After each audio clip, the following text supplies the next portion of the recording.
కోతి చేసిన సాయం. ఒక ఊళ్ళో ఒక చిన్న కొండ మీద రాముడి గుడి ఒకటి ఉంది. ఆ గుడి చుట్టూ చాలా కోతులున్నాయి. ఆ కోతులకు రామభక్తుడైన హనుమంతుడి అంశ అంతో ఇంతో ఉంటుందని భావించే భక్తులు రామాలయానికి వచ్చినప్పుడు వాటికి పళ్ళు, వేరుశనగలు, పప్పులు పెడుతూ ఉండేవారు. ఒక రోజున కపిలుడు అనేవాడు తల్లిదండ్రులతో ఆ రామాలయానికి వచ్చాడు. కపిలుడి తల్లిదండ్రుల ఆస్తిని దాయాదులు అన్యాయంగా కాజేశారు. న్యాయాధికారికి మొరపెట్టుకుందామంటే ఆయన దర్శనం దొరకలేదు. న్యాయాధికారి ఇంటి కాపలా భటులకు కపిలుడి తల్లిదండ్రుల దాయాదుల నుంచి బాగా లంచం ముట్టింది.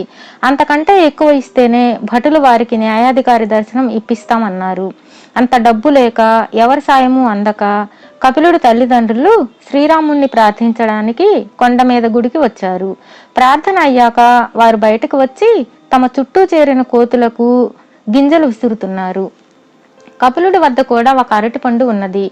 కానీ అతడు దాన్ని కోతి మూకకు ఇవ్వలేదు. కొంచెం దూరంగా ఉన్న ఒక ఒంటరి కోతి అతడి దృష్టిని ఆకర్షించింది. దాని కళ్ళల్లో తినాలన్న ఆశ కనబడుతున్నా కదిలి ముందుకు రాదేమిటి అనుకుంటూ అతడు దాన్ని సమీపించి చూసి దాని కాలికి దెబ్బ తగిలిందని గుర్తించాడు. అతడు అరటిపండు ఇవ్వగానే అది ఎంతో సంతోషంగా తీసుకుంది. దారిలో ఏదైనా దెబ్బ లాంటిది తగిలితే తొందరగా మానడానికి గాను తన గ్రామ వైద్యుడిచ్చిన లేపనం కపిలుడి వద్ద ఉన్నది. కపిలుడు ఆ లేపనాన్ని కోతి గాయానికి పూసి, ఇక్కడుంటే నీకు తిండి దొరుకుతుంది కానీ ఆరోగ్యం దొరకదు కదా, మా మనుషులకైతే ఎన్నో సుఖాలు సదుపాయాలు ఉన్నాయి, నువ్వు ఈ కొండ విడిచి మా ఊరు వచ్చేయకూడదు అన్నాడు. తరచుగా మనుషుల మధ్య తిరిగే కోతికి అతడి భావం అర్థమైంది. కానీ అది అలా కపిలుడి కేసి చూస్తూ ఉండిపోయింది. కపిలుడు తన తల్లిదండ్రులతో కలిసి వెళ్ళిపోయాడు. ఆ మర్నాటికల్లా కోతికి గాయం నయమైంది. అది ఎంతో ఆశ్చర్యపడి జరిగిందంతా మిగతా కోతులకు చెప్పి మనము మనుషుల మధ్యకు పోయి జీవిద్దాం అన్నది. దానికి ఒక ముసలి కోతి కిచకిచమంటూ నవ్వి, మనుషుల్ని నమ్మకూడదు, వాళ్ళు దేవుడి గుడి దగ్గర ఉన్నట్లే తమ ఇళ్లలోనూ ఉంటారనుకోకు, మనకిక్కడే క్షేమం అన్నది. ఈ సలహా ఆ కోతికి నచ్చక ఒక రోజున తనకు అరటి పండిచ్చిన ఒక ధనవంతుడిని అనుసరించి అతడి ఇల్లు చేరింది. సాక్షాత్తు హనుమంతుడే తనను కరుణించాడని భావించి ఆ ధనవంతుడు దాన్ని చేరదీశాడు. ఆయన పిల్లలు ఆ కోతితో ఆడుకునేవారు. పనివాళ్లు దాని ఆలనా పాలనా చూసేవారు. కోతికి అక్కడ ఎంతో హాయిగా ఉంది. కానీ తన కోతి బుద్ధులు వదులుకోలేదు కదా. ఒక రోజున అది ధనవంతుడి ఇంట్లోని వస్తువులన్నీ చెల్లా చెదరు చేసింది. పనివాళ్లు వెంటపడి తరిమితే తోటలోకి పరిగెత్తి మొక్కలకున్న పువ్వులను తుంపేసింది. చిన్న చిన్న మొక్కలను పీకేసింది. చెట్ల కొమ్మలను విరిచేసింది. ధనవంతుడికి కోతి పట్ల కాస్తైన ఆసక్తి ఉంటే దాని ప్రవర్తనను సమర్థించగలిగేవాడు. ఇక దాన్ని ఇంట్లో ఉంచుకోవడం కొరివితో తలగొక్కోవడమే అనిపించింది ఆయనకు.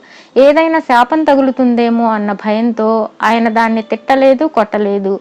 ఆయన దాన్ని తీసుకెళ్లి కోతులను ఆడించేవాడికి అప్పచెప్పాడు. ఈ కోతులను ఆడించేవాడి పేరు చింతయ్య. వాడికి దయాదాక్షిణ్యాలన్నవి లేవు. వాడు దాన్ని క్రూరంగా హింసించి భయపెట్టి ఎన్నో విద్యలు నేర్పాడు. దాన్ని వీధుల్లో ఆడించి డబ్బు సంపాదించేవాడు.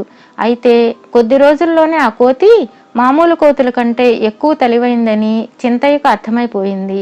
చింతయ్య తనను ఆడిస్తుంటే తన ఆటలకు చుట్టూ మూగిన జనం చప్పట్లు కొడుతుంటే కోతికి ఏమాత్రం సంతోషంగా ఉండేది కాదు. స్వేచ్ఛకు మించిన సంతోషం లేదని దానికి ఇప్పుడు బాగా తెలిసి వచ్చింది. ఒక రోజున చింతయ్య కోతికి గులాబీ రంగు దుస్తులు వేసి ఒక వీధిలో ఆడిస్తున్నాడు. ఎంతో ముద్దుగా కనపడుతున్న ఆ కోతిని చూసి ఆ దారిలో వెళుతున్న వజ్రాల వ్యాపారి మంత్రముగ్ధుడిలా ఆగిపోయాడు. అది గమనించిన చింతయ్య కోతికి రకరకాలుగా సైగలు చేస్తూ, నువ్వు ఆ వజ్రాల వ్యాపారి చేతిలోని చిన్న మూటను దొంగిలించి తీసుకురా, నీకు స్వేచ్ఛను ఇస్తాను అని దాని మెడగొలుసును విప్పాడు.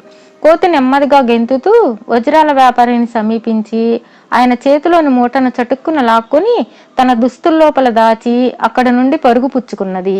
చింతయ్య, వ్యాపారి, చుట్టూ ఉన్న జనం అంతా తెల్లబోయారు. వాళ్లల్లో కొందరు పట్టుకోండి పట్టుకోండి అంటూ దాని వెంట పడ్డారు. కోతి శక్తి కొద్దీ పరుగు తీసి ఇంకొక ఊరు చేరుకున్నది.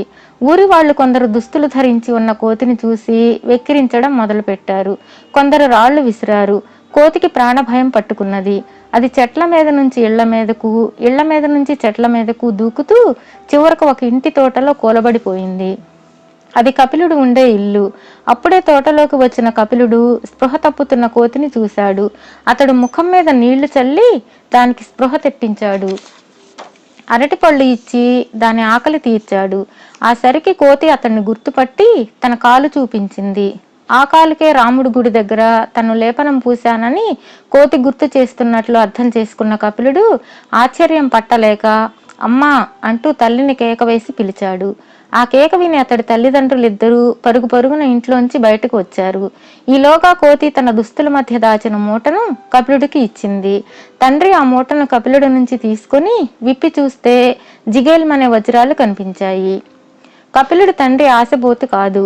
ఆయన ఆ వజ్రాలను జాగ్రత్తగా సంచిలోంచి బయటకు తీయగానే వాటి అడుగున ఒక కాగితం కనిపించింది. అందులో వజ్రాల వ్యాపారి పేరు, చిరునామా ఉన్నాయి. ఆయన వెంటనే ఇవి లక్షలు విలువ చేసే అపురూప వజ్రాలు. వీటిని పోగొట్టుకున్నవాడు చెప్పలేని దుఃఖంలో ఉంటాడు. నేను తక్షణం బయలుదేరి వెళ్ళి వీటిని చిరునామాదారుకు అందచేస్తాను అంటూ అప్పటికప్పుడే పట్టణానికి ప్రయాణం కట్టాడు. పట్నంలో వజ్రాల వ్యాపారి తన వజ్రాల మీద ఆశ వదులుకున్నాడు. కపిలుడు తండ్రి వాటిని తెచ్చి ఇచ్చేసరికి ఆయన ఆశ్చర్యంతో మునిగిపోయి, ఈ కాలంలో మీ వంటి వారు చాలా అరుదు. నా వల్ల మీకే సాయం కావాలన్నా నిస్సంకోచంగా అడగండి అన్నాడు. కపిలుడు తండ్రి తానున్న చిక్కు పరిస్థితుల గురించి చెప్పుకున్నాడు.